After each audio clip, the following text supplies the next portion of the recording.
Alright, so on the whiteboard, we have 6 things that we need to look at, right? We're going to analyze using smart money concept. Now, over here, we have 2 bullish movements, we have 2 bearish, and we have 2 with multiple things to focus on.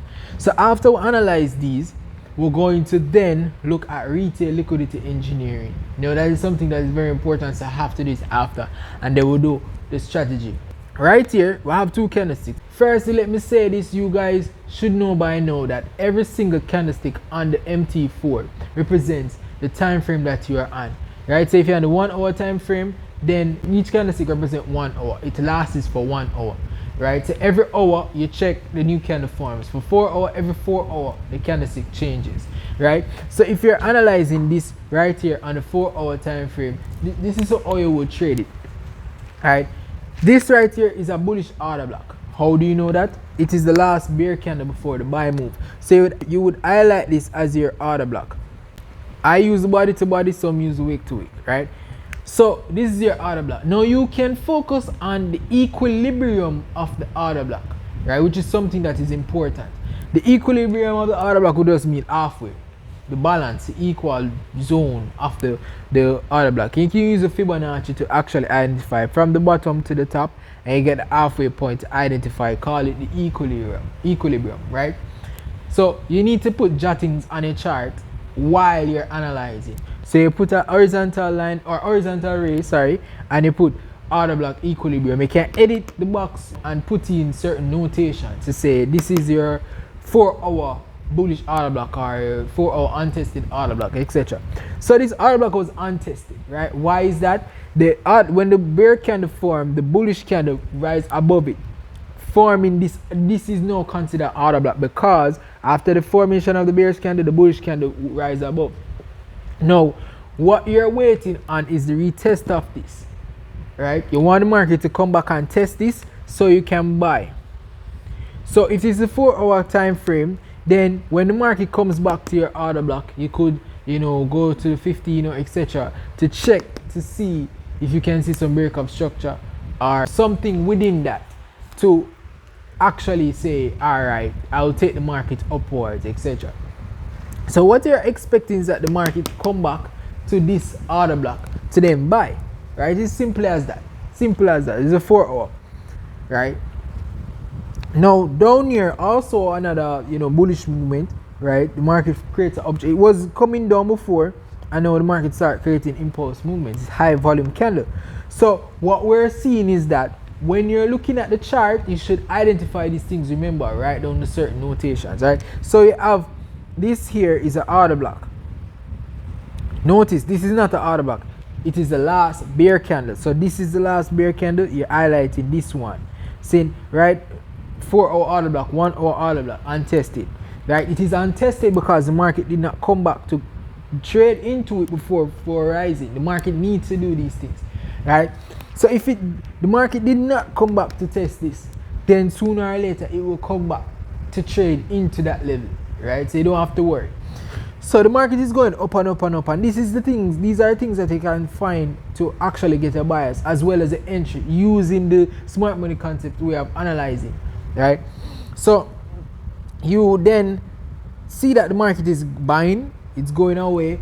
You can use this as your bias now. This is like the daily time frame. You could find something up here like a resistance or a bearish order block to say, all right, when the market reaches this, it will then come back to this one, because this is your bias now. The market will come back to test this, and then you can use the order block as an entry. So using this, apart from the order block, you have an imbalance. Remember, I said the imbalance is where the market has been going in a direction without coming back to the other direction, right? So this is going up, and the market decides that it's not going to come back to trade into this order block, nor did it come back to test this week, because this is a level of support right here as well. Market, remember, support and resistance. There was a resistance level right here, and the market traded above this. So now this was some sort of resistance, right? So the market went above this. The market did not come back to close off, wick to wick. This is an imbalance. See, because the market did not come back, the whole area right here is an imbalance. From the wick of this candle that's open and this one down here, the market needs to come back, at least close off some of that. Remember, the market needs to balance. It cannot go in hard in one direction altogether. It needs a balance. So with the sell right here, we can see that the market is coming down. You're identifying the order block. This is the last buy candle before the sell move. This is a bearish order block. So what you're trying to look for now is that you want to see the market come back into this level so you can enter for a sell.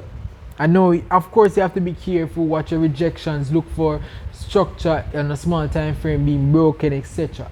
Right? This is just like to help with the bias and looking for possible areas to get entries. Right? Oh, and of course, I don't need to tell you that, you know, putting a stop loss will be below the lows. Right? Putting a stop loss below this low, below the wick of the order block. Right? It has to be below the wick of the order block. For this, it's supposed to be above the wick of the order block. Or if this wick, the candle that creates the order block, is higher than that, put it above it. Right? You should not break it. If it breaks it, then it's going in the opposite direction. Trust me on that. Right? For another one right down here says another sell. You identify an order block. Remember, right on it, what type of order block and what time frame that you're looking at. This also creates an imbalance. You have a wick right here that the market creates. The market open a new candle and then it started to sell in this direction. Now the market needed to come back up a little bit, if not fully, to where this wick is, close by it, to say, all right, now I'm balanced. This creates an imbalance to the market, so it's been selling. So what you want to see now is that you know potentially, looking for support or something down here, you know potentially that the market will come back up here soon to test but this order block. And when it tests it, this order block is fresh. It's been untested. Since it break, it did not test it. So when it's fresh like this, you're expecting the market to reject it, and then you can get in for a possible sell entry at that level. Right? So over on the right side now, these are like entry levels. You find an order block, you know to buy. You find an order block and an imbalance. This now you find an order block, you find an order block and an imbalance. Now let's look at a lot of them now, where we see the market creates a lot of imbalances and a lot of order blocks. Now we have a sell, we have the market selling, a bearish market right here. Right? We can see a bearish order block right here. Right? That was not tested. The market did not come back to test it. So you make a note of that. You look at it. Right? The market created an imbalance right here. Right? That's an imbalance. So you make a note of that as well. So you know that the market needs to buy soon. Apart from that, the market has been selling for a while.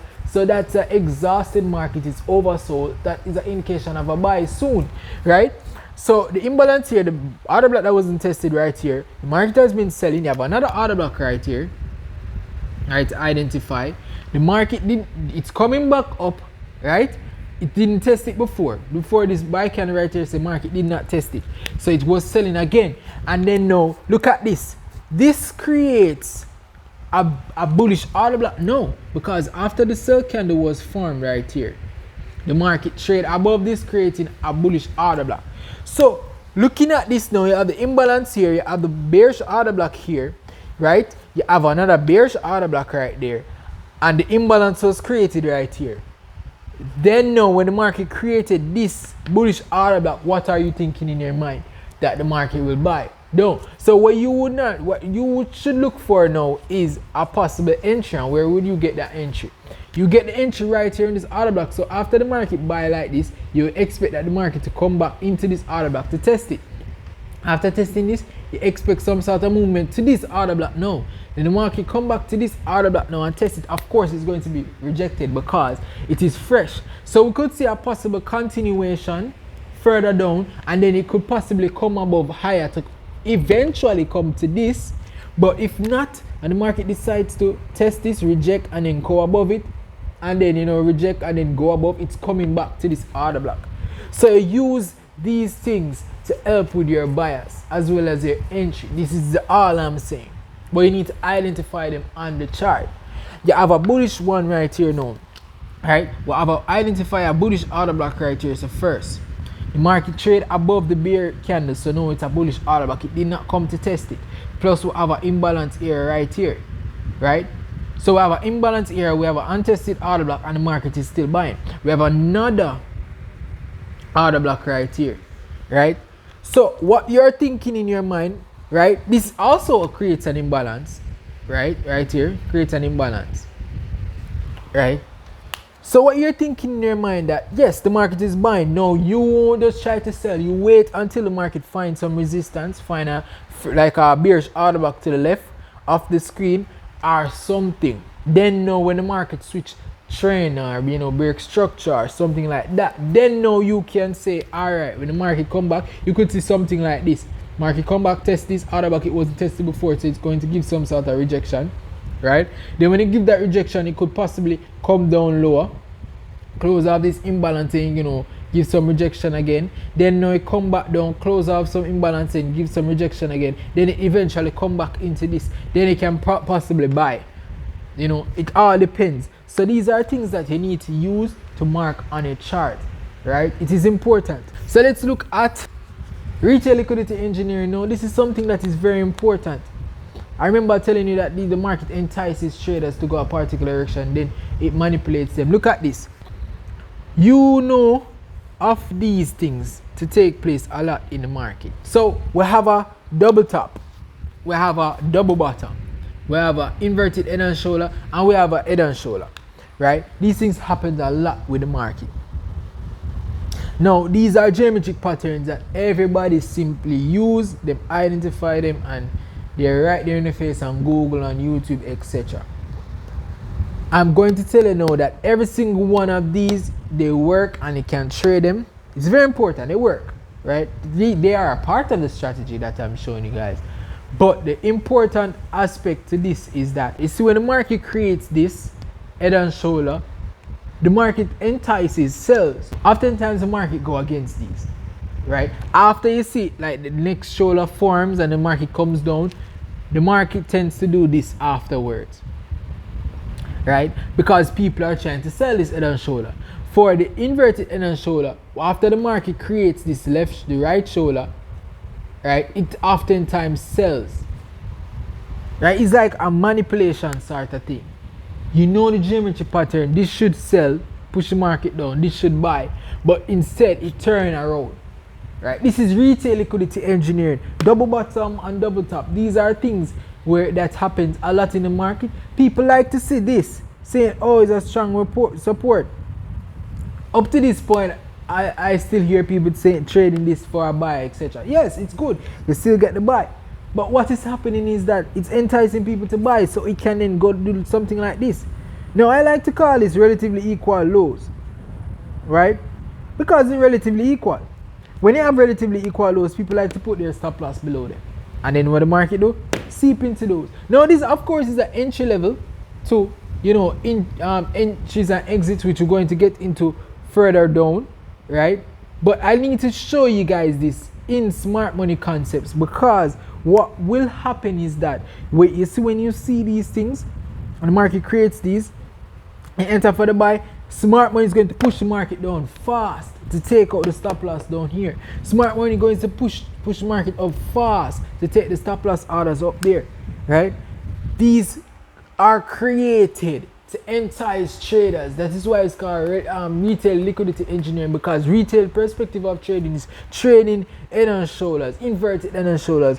Equal lows are M's and W's. Well, M and W's, you can still trade them as long as they are not equal. When they are equal like this, market will go against it, right? You can't have a M and you can't have a W that are not equal. They are not equal. So you can see say this creates a lower low or something like that. But it's when they are equal, the market will go into them because a lot of stop loss are resting below them. Now with that said, guys, catch me in the next video. Peace.